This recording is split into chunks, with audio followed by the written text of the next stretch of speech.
കൽപ്പാത്തിയിൽ നിന്ന് നേരെ പോകുന്നത് ഹേമാംബികാ ദേവി ക്ഷേത്രത്തിലേക്കാണ്. ഇവിടെ നിന്ന് 4 കിലോമീറ്റർ ദൂരമേയുള്ളൂ ഹേമാംബികാ ദേവി ക്ഷേത്രത്തിലേക്ക്. ഒലവക്കോട് വഴിയാണ് പോകുന്നത്. പാലക്കാട് ജംഗ്ഷൻ റെയിൽവേ സ്റ്റേഷൻ ഇവിടെയാണ്.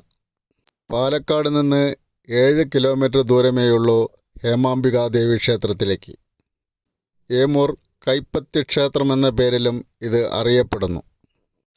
ഒലവക്കോട് നിന്ന് ധോണി റോഡിലേക്കാണ് പോകേണ്ടത്. ധോണി റോഡിൽ റെയിൽവേ കോളനി സെൻറ് തോമസ് ഹൈസ്കൂളിന് വലതുവശത്തു കൂടിയുള്ള ചെറിയ റോഡിലൂടെയാണ് യാത്ര. മലബാർ ദേവസ്വത്തിൻ്റെ കീഴിലുള്ള ക്ഷേത്രമാണ് ഏമൂർ ഹേമാംബികാ ദേവീക്ഷേത്രം. അകത്തേത്തറ പഞ്ചായത്തിൽ കല്ലേക്കുളങ്ങര എന്ന സ്ഥലത്താണ് ക്ഷേത്രം സ്ഥിതി ചെയ്യുന്നത്. ഭാരതത്തിലെ കൈപ്പത്തി പ്രതിഷ്ഠയുള്ള ഏക ക്ഷേത്രവും ഇതാണ്. മുകളിലേക്ക് ഉയർന്നു നിൽക്കുന്ന 2 കൈപ്പത്തികളാണ് ഇവിടുത്തെ പ്രതിഷ്ഠ. സെൻറ് തോമസ് ഹൈസ്കൂളിൻ്റെ വലതുവശത്തു കൂടിയുള്ള റോഡിലൂടെയാണ് പോകുന്നത്. ഇവിടെ നിന്ന് ഏകദേശം 1 കിലോമീറ്റർ ദൂരമേയുള്ളൂ ക്ഷേത്രത്തിലേക്ക്.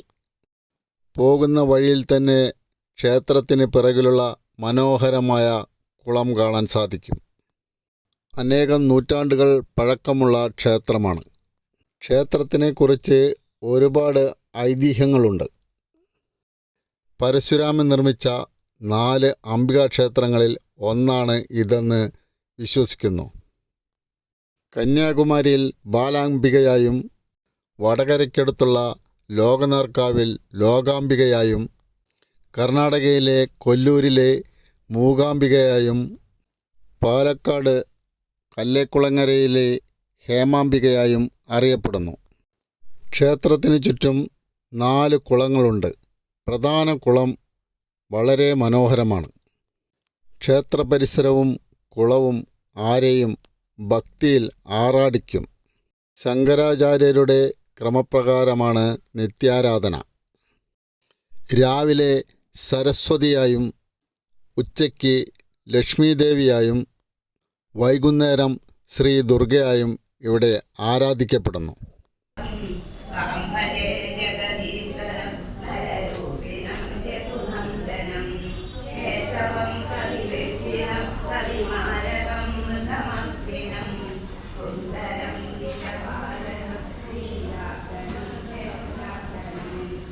ക്ഷേത്രത്തിൽ ഉപദേവതാ പ്രതിഷ്ഠകളൊന്നുമില്ല. കരിമലയിലാണ് ക്ഷേത്രത്തിൻ്റെ മൂലസ്ഥാനം. കരൂർ മനയിലെ നമ്പൂതിരിയാണ് ദേവിയെ പൂജിച്ചിരുന്നത്. പ്രായാധിക്യത്താൽ മൂലസ്ഥാനത്തിൽ പോയി പൂജ ചെയ്യുവാൻ നമ്പൂതിരിക്ക് കഴിയാതെ വന്നു. അന്നേരം രാത്രിയിൽ അദ്ദേഹത്തിന് ഒരു സ്വപ്ന ദർശനമുണ്ടായി. വീടിന് സമീപമുള്ള തടാകത്തിൽ പ്രത്യക്ഷപ്പെടുമെന്ന്. ദർശനം ലഭിക്കുമ്പോൾ ഒരക്ഷരവും ഉരിയാടരുതെന്ന് താക്കീത് നൽകി. ഉടനെ തന്നെ നമ്പൂതിരി തടാകക്കരയിലേക്ക് പോയി. തടാകക്കരയിലെത്തിയതും 2 കൈപ്പത്തികൾ പൊന്തി വരുന്നത് നമ്പൂതിരി കണ്ടു. ഉടനെ തന്നെ നമ്പൂതിരി ഞാൻ കണ്ടേ എന്ന് ഉറക്കെ വിളിച്ചു പറഞ്ഞു. അതോടെ ആ കൈപ്പത്തികൾ ശിലയായി മാറി. ആ ശില നിൽക്കുന്ന ഭാഗം നികത്തിയാണ് ക്ഷേത്രം നിർമ്മിച്ചതെന്ന് വിശ്വസിക്കപ്പെടുന്നു.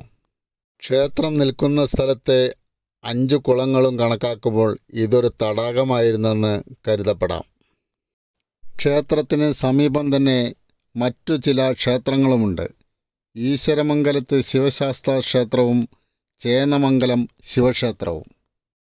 കേരളത്തിലെ തലയെടുപ്പുള്ള ഗജവീരന്മാരിൽ ഒരാളായ കല്ലേക്കുളങ്ങര രാജഗോപാലൻ ക്ഷേത്രം വകയാണ്.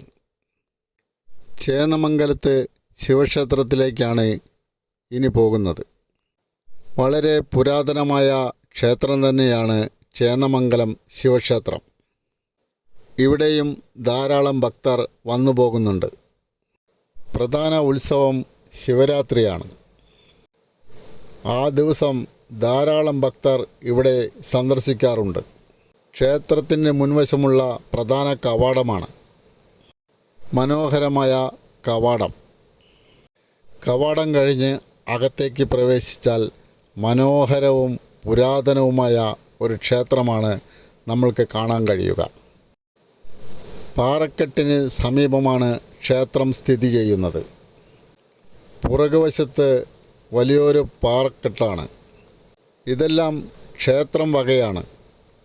മുൻകാലങ്ങളിൽ പാറ പൊട്ടിച്ച് വളരെയധികം ഗർത്തമായ സ്ഥലമാണ് ഇവിടം. വളരെ അപകടകരമായ ഒരു സ്ഥലമാണ് ഈ താഴ്വാരം.